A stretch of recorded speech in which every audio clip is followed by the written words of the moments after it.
Okay, let me have a seat here. Catch my breath, pick up my Bible, and welcome you to this video. Hey, how are you? It's good to see you again and good to be with you. Listen, we concluded 1 Thessalonians chapter 5 today. We finished the book, haven't we?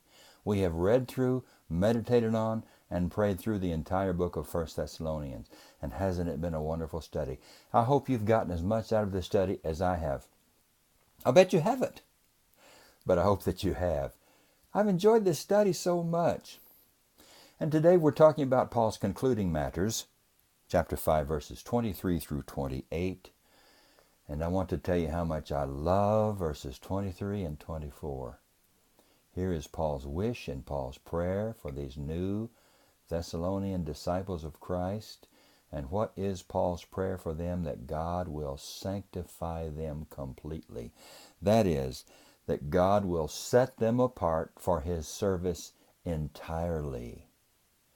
What I love about that thought is that Paul is praying that God will do this. God will set you apart.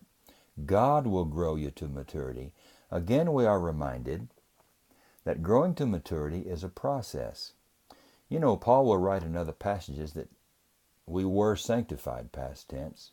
In some passages he will write that we are being sanctified, present tense, and that we will one day be sanctified, future tense, past, present, future. Growing to maturity is an ongoing process. But I love the fact here that Paul says God will do it. Now, we better add just here that we better cooperate with God. I mean, God is not going to grow us if we don't want to be grown, and God's not going to keep us for the coming of Christ, as this verse says, unless we want to be kept.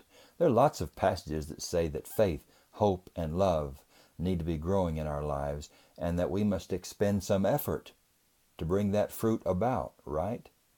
But I love the fact that when I partner with God by expending some effort, He promises to sanctify me. He promises to grow me.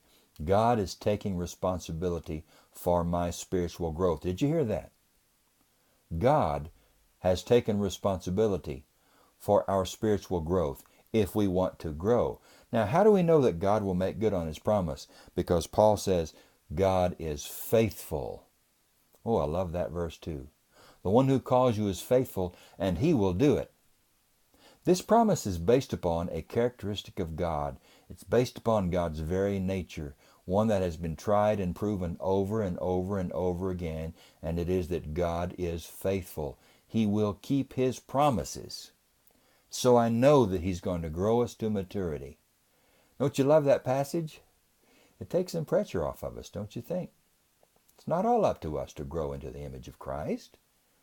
God, through His Spirit, is at work even now to transform us and change us into the image of Jesus. Wonderful thought. And I like the way Paul closes this letter. The grace of our Lord Jesus Christ be with you all. He begins the letter by greeting them with the grace of God. He closes the letter with the grace of God. And boy, there's a lesson we could talk about too. How much we need grace, how others need grace in our lives. But we won't work on that. I hope you've enjoyed this study. Now here's the plan, friends.